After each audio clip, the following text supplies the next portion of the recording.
Good morning, everybody. Kurt Risch here, and thanks for joining me on One Shepherd. So today we will begin a reading of the book of Leviticus, and we will be starting with the introduction. The third book of Moses, called Leviticus. God's concern for his people and his desire for fellowship with them becomes more and more clear to anyone who reads carefully through the book of Leviticus. Every detailed regulation recorded in Leviticus is a revelation from God through Moses for his people. With these laws, God personally instructed the Israelites how to live before him. Christian readers sometimes get lost in all the regulations governing various types of sacrifices, what was clean or unclean, who was eligible to be a priest, and so on. However, when these details are placed within the context of God's desire to have fellowship with the Israelites and live with them, the seemingly dead law takes on a new life. The name of the book is derived from the name of the tribe of Levi, the tribe that supplied the priests for Israel. Leviticus addresses many of the activities of the priests. It gives extensive instructions for the sacrificial system that atoned for both ceremonial and moral impurity. Yet Leviticus is not merely a manual for priests. It was intended for the entire Israelite community with at least two purposes: that the people would know and value their privileges and responsibilities before God.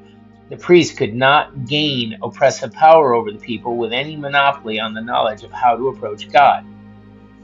Author and date. Jewish and Christian tradition has regarded Moses as the author of Leviticus. After delivering Israel out of Egypt, God revealed his covenant to Moses at Mount Sinai. When God entered into a covenant with the Israelites, he transformed them from a band of refugee slaves into a nation. Leviticus records a large part of that covenant. If Moses or a scribe acting as a secretary wrote down the revelation as God gave it, Leviticus was composed shortly after 1440 BC or shortly after 1290 BC, depending on the date assigned to the Exodus.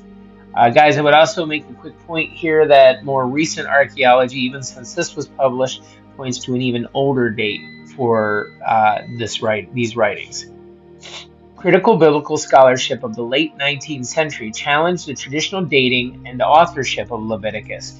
According to the scholarship, which is still influential today, Leviticus was written much later during the post-exilic period. This would be a date after 530 BC, during the past century. However, our understanding of the history, languages, and cultures and religions of the ancient Middle East, including Israel, has advanced greatly. Many of the premises on which the late dating of Leviticus was based have been shown to be unreliable. And I would just continue to add to that recent archaeological finds refute all of that.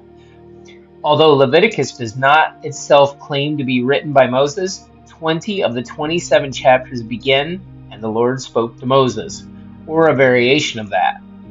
The phrase occurs 14 other places in the book as well. The intent is that this is the word of God given through Moses at Mount Sinai. As with the rest of the Pentateuch, later editorial activity may have occurred. The material could have been arranged by someone other than Moses, though Moses certainly was capable of its arrangement as anyone. The important point is that Leviticus is what it says it is, a series of revelations from God about how God's people may approach him through sacrifice and honor him in holy living. And these are just some of the potential dates. Continuing on with the purpose. The purpose of Leviticus was to show the Israelites how they could live in ritual and moral purity. When they maintained their purity, God could live among them, and they could approach him in worship. Many of the required sacrifices described in Leviticus were for the atonement of sins. On the other hand, the voluntary sacrifices brought the people to fellowship and feast with God, their family, and others.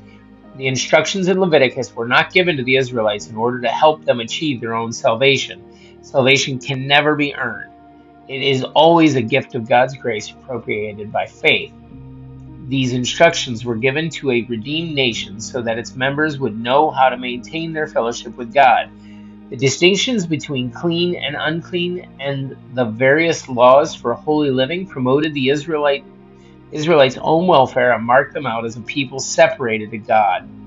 Israel's witness to God's holiness and their visible well-being as a result of holy living before Him would vividly demonstrate to their neighbors God's powers and His care for His people.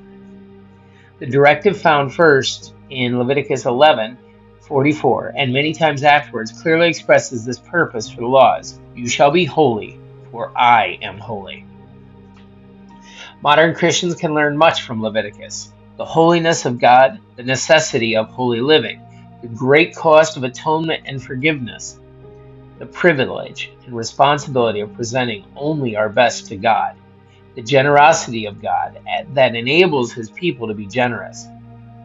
These are only some of the lessons.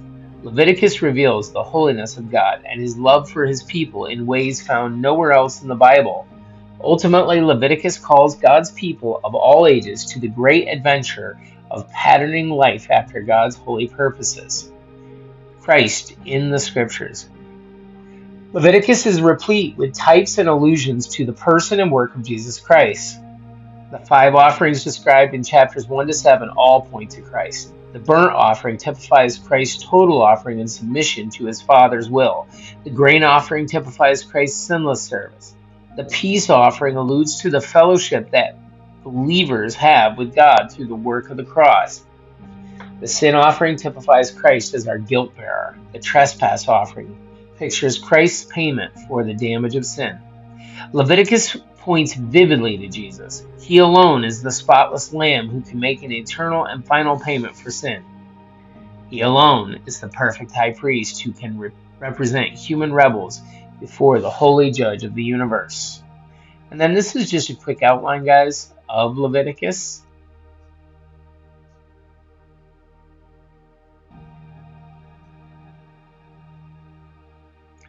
All right, guys, that's it for our reading of the Old Testament book of Leviticus, the introduction. Thanks for joining me. Be sure to like and subscribe below and post comments or questions if you have them. And join us tomorrow as we begin with Leviticus chapter 1. In the meantime, may you have a great day and God bless.